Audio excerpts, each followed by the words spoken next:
Recently I came about this story and it just made me happy, and I thought, you know what, I have to do a video about this. So there's this story on CNBC. I'm gonna just put the link there, so if you want to read the story, I'll leave the link below so you can go and read the story. So this guy retired at 35 with a wife as a millionaire, a dollar millionaire. Why I like this story, there are so many people who have done this, but I like this one particular one because he said something very interesting. He wasn't a genius, he actually struggled through school, and that's what actually caught my attention with regards to this story.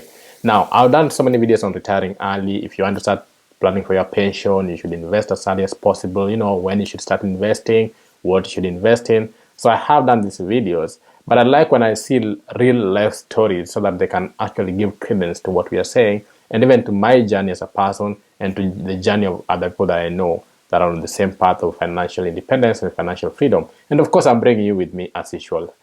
Smash that like button. Please subscribe if you haven't. I'm not leaving you behind on this journey. We are going together towards financial independence.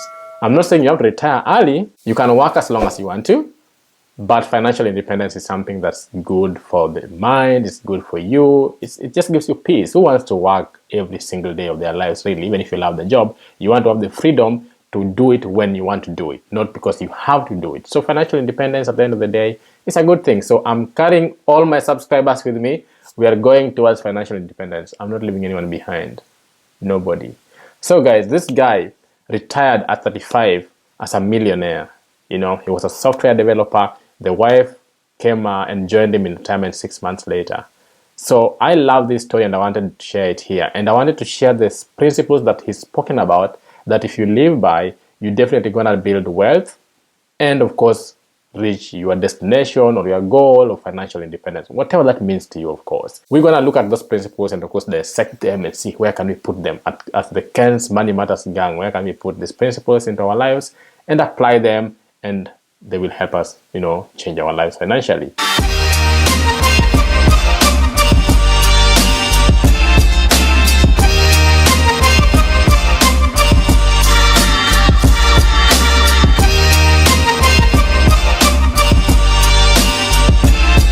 Here at Ken's Money Matters, as usual, we talk about the money mindset, how to make that money, how to enjoy that money, how to manage that money, how to invest that money, and how to assure yourself of a lifetime of income. So guys, let's think about it this way, yeah? We get real life stories, we combine it with the theoretical part, and we make a real life that is our own. We adopt those things, we make them our own. We don't transpose, we don't copy, we're just adopting principles, because these financial principles are always the same. They have been the same since 17th century. They will be the same in the next 100 years. They don't change. Financial principles are the same. If you follow certain rules, you're going to make money. You know, make enough money, live below your means, save as much as possible, and invest the money. You know, it's simple, right? But doing it becomes a problem. Man, God. This guy retired and he said that he lived by 6 basic principles. What are they? Number 1, he says you should make financial freedom your number 1 principle, your number 1 goal. Sorry, not principle, but goal. Do we want to make financial freedom our number 1 goal? Yes, I have already. And I know where I'm going to. I know when I'm going to retire, with how much, so I'm set. I've actually not been working for anyone. I've been working for myself for a while now, and I love it. I love the freedom that comes with it. And honestly, I also can't wait to just know that, you know what, I don't even have to now work on anything. I just have to do it because I love doing it. And that's very soon. So I'm already on that journey. So he says that you should make financial freedom your number 1 goal. I always tell people when I'm coaching them. And by the way, if you want coaching, remember Ken's Money Matters. We have a website right now, so you can go there, check out things, what we offer, the services we offer, debt management, debt advice, you know, money management, financial health assessment, financial planning, you know, finances in divorce, in relationships, in all those situations. Check out Ken's Money Matters, please. Go to the website, check out, and you can contact me when you get to the website. Feel free. So I always tell people that you have to be intensely focused on what you want to achieve. You can't lose focus on what you want. And you have to write them down. You have to know what you want. There's no way you're going to achieve something that you haven't even planned for. It's by sheer luck that you will achieve it, but who wants to live by sheer luck? You want to know where you're going to. I want to know that when I leave the house, I'm going to town. And I'm going to take this particular car to town or whatever, or this train or whatever. I know the plan. It's the same thing with finances. You need to know where exactly are you going to with regards to your finances. So I always tell everyone, write down what you need, be very specific about it as much as possible, and fine-tune it with time. It's not set in stone. Fine-tune it. But if you want financial freedom, you have to know that you want financial freedom. So, for example, he was saying that he was tired of working 9 to 5. He loved what he was doing. He loved his job, software developer. So he loved the job he was doing. He loved the impact he was making at his workplace. But he thought of it like, am I going to work like this for like the rest of my life? Do I want to do 9 to 5 all the time without freedom of my time? Because of course you have to be at the office at 9. You have to leave at 5. Your life is basically structured and controlled. It's plantation. It's just plantation, guys. It's just a different form of slavery at the end of the day. So this guy says, okay, do I really want to work like this for the rest of my life? And then he says, no, I don't think that's the good idea. So that's the question you need to ask yourself. You want to do what you're doing every single day without the freedom to, decide, okay, today at 11 a.m. I'm going to be exercising, for example. Today at 4 p.m. I'm going for high tea, for example. Today after, workout, I'll be going for tennis at 12 or at 1. You decide your time. When you work, when you don't work, that is your decision. That freedom is amazing, guys.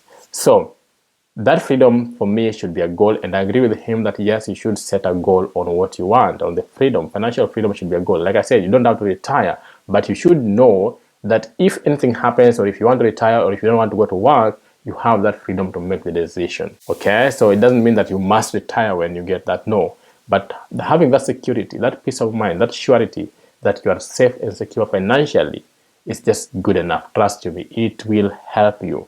And the freedom to control your time, there's nothing like it. I don't work for money nowadays, I work for freedom. So according to Steve, the second principle is that you must boost your income, actively boost your income. Now, he said in the previous principle too about having that goal, and he also said that it changed his life radically for him to save as much as possible. I've done a video on how to save if you want to retire early, so you need to check that out if you want to do it. But he had to change radically so that he could save up to 70% of his income. Now, in normal situations, like if you check the video I just did recently on money management, it will tell you to save around 20%. And I did say, you know what, for me 20% is just too low. This guy was going 70%. So you can imagine the kind of lifestyle change. If people are struggling to save 20% of their income, you can imagine how much you have to sacrifice for you to save 70% of your income. Steve saved 70% of his income, and he had like a 6-figure job. So he was saving quite a good amount of money, and decided, you know what, I'm going to retire early. So he went through a lifestyle change. You have to commit to it. So that was under the other principle. So the second one is, of course, actively boosting your income. Actively boosting your income is basically trying to find other sources of income. Sometimes you need to think outside the box. The money you're getting may not be enough for you to retire as early as you want or as soon as you want. So you have to think of other ways of generating more income to supplement your life and, of course, supplement your savings and investments. But Steve and Courtney just went crazy, guys. So they started a finance blog where they were writing every now and then, and after a while they started earning like $1,000 every month. If I tell people start a blog, for example, they think it's a difficult process that you won't make any money. These guys started a blog.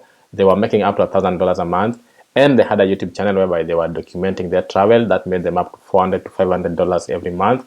And their salaries were crazy. Again, he was saying he doubled down on the work he was doing in the office so he could ask for a raise. Like I always say, you have to show that you can provide value for you to be given a raise. You can't ask for a raise if you are not providing value.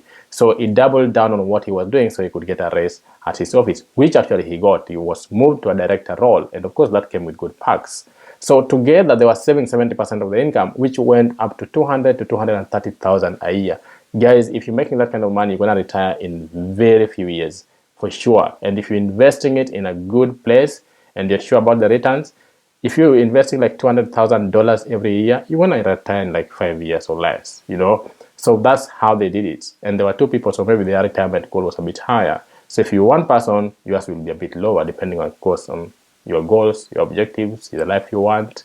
So this is what Steve did and Courtney. And see, right now they're retired, guys. And then principle number 3, invest in appreciating assets. So again, Steve and Courtney were very clever. They just didn't just take the money they were saving every year and put it in a bank account or in some low asset that doesn't appreciate at all. They invested that money in real estate, appreciating assets, stock market, appreciating asset, relics, appreciating assets, and all those assets they could buy that were actually doing well. So they were very aggressive with their investment, very intentional, and knowing that they want good returns from the market. So if the market was to give you, like, let's say 10% on your money, each year it means you're starting from a different level. So if this year you will be starting from, let's say, 100,000, next year you won't start from 100,000 because your money will have earned you some 10-20% on it, and therefore you're starting from a different level. So you have to invest in appreciating assets. Again, here it will depend on your risk attitude, what's available to you, what you know how to invest in, and what you like investing in. Again, you have to be aggressive because you want to retire early, right? So you don't want to be parking that money in a bank account because it will take you a lot of time for you to save that kind of money. Plus, the money will be losing value due to inflation every year. So there's no need parking that money in the bank if it can be working for you as you work. So if you are thinking about their income sources, they had the blog, they had the YouTube channel, then they have their writing side hustle, which he was doing. He had his main job, she had her main job, and then of course their investment was appreciating. Think about that. Definitely you want to make money. There's no option to it. It's simple, man. It's very simple. Very simple. Very simple. Principle number 4, which I always teach people in Ken's Money Matters when they come for consultation or financial coaching, I tell them automate the process. Because if you're thinking long term and you want to invest for, let's say, the next 20 or 30 years, you want to make sure that that process is automatic, because every single month it may be a bit difficult, or sometimes you have certain issues that are happening in your life, so you decide, okay, you know what, this month I won't be contributing to this investment account, or I won't be contributing to this savings account, I'll do this first, then I'll start next month. There are so many things that will hit you, because this is life is happening. But if you automate the process such that when your money comes in, it goes straight into your accounts, savings account, investment brokers, whatever it is you're taking your money to. So you need to automate the process. It makes that work much easier for you, makes you focus on the right things you need to do, makes you focus on the income generation, and not on, I should sit down and start dividing my money in different portfolios, putting into, stocks, real estate, or whatever. So if you automate the process, it becomes very easy for you. So you need to automate that process, just make sure that things are just flowing easily, okay? So of course they automated the process. They had their money going into 401ks, the Roth IRAs, transferred to savings accounts and all that. So they had everything set up in direct debit accounts, whereby the money comes in, goes straight, comes in, goes straight. You don't even see the money. Then after a while, their nest egg was at $1 million. In just a few years. Principle number 5, know where your money is going. Again, something I mention all the time. If I've coached you, you know that I always say you must know where your money is going. Some people don't like tracking, they don't like budgeting, but there's no way you can go to a destination you do not know. There's no way you can control something you don't understand. You can only control your money and manage it if you understand it. Understanding it here means you know exactly where the money is going. Every coin matters. So if you are intensely focused on that particular goal of retiring early, every coin matters. So you know that, okay, this is going here, this is going here, and it helps you eliminate any debt. It helps you eliminate any superfluous spending. It helps you eliminate any wastage, and it helps you understand your money well. It also helps you know where there are loopholes if you need to activate, actively look for more income so that you can put more towards your goal. So understanding your money helps you in several ways. I can't just mention how many ways. And there are so many ways. Trying to understand where your money is going will help you know what is coming in, know what is going out, where it is going to, and why it's going there. So always understand your money. So those bills you pay every single month, those subscriptions you have every month that are just taking automatically for the last maybe 2 years, you've never even bothered. Those things that you buy and you never use, all those things, those debts that you are ignoring that can pile up, all those penalties, small penalties that you are ignoring, those are things that you can always understand, get rid of them, and make sure you are building wealth with a clean slate. So I like this 6th principle, because he says that, you have to detach yourself from things you don't need. He says, I used to be a super spender. I had a super changed Corvette convertible and a Cadillac CTS. I also rolled a Yamaha R1 sport bike around town, paying $150 per month for insurance. He sold all these things when he decided to retire early. This is extremely important. I love this. You always have to ensure that you detach yourself from the things you do not need. I've done a video on 50-30-20 money management rule. Please check out needs and wants and the differences between the two. Detach yourself from the things you do not need. This is what keeps us poor. This is what keeps most of our people poor. Because we are so sold on certain things in our lives, we think we need to live with them. We think that without those things, our lives won't be the same. Now, Stephen Courtney tells you here, those things don't change your life really. If you make retirement a goal, you can't have those things unless you're getting billions of money, which of course in that sense you're well retired, So yes, Always avoid things you do not need. Look at your life, only have things that are actually making your life better. Funny enough, most of these things we don't need them, and they don't actually change our lives. They don't make our lives better. They don't improve the quality of your life. You just buying them because you feel like, or you've seen people buying them, or your friends, or you're competing with the Joneses, you know. So only buy things you need. If you don't need it, detach from it. I like that principle, and that's the last one, guys. So like I said, check that out. If you want to read the stories on CNBC, and you can read it. And these guys retired, now they're traveling the world, enjoying their money. And that's what we can also do as Ken's Money Matters gang. That's the journey and that's the destination, guys. Thank you. Until next time, I'm over and out.